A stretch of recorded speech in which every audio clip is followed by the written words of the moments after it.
balik tayo. Balik ta. Ang ako lang purpose nga nung buhat ko sa kaning mga video kay aron ma-share na ko ba.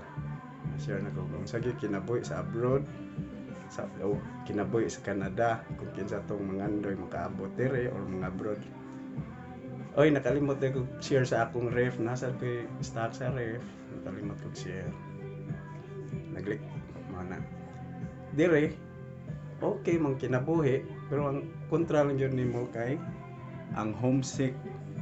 Mingawon yun kasi ng pamilya, pinakamingaw yung pamilya. Pero pagkakaroon, naka-adjust na ko, naka-adapt na ko sa culture there. Dahil ang climate, bugnaw-bugnaw, naka-adjust na sa ko. Mga na akong i-share yun ninyo. Simple ang kinabuhi there.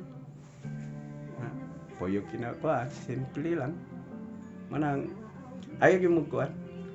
Follow lang yun mo sa akong mga video or makakuha yung mga ideas.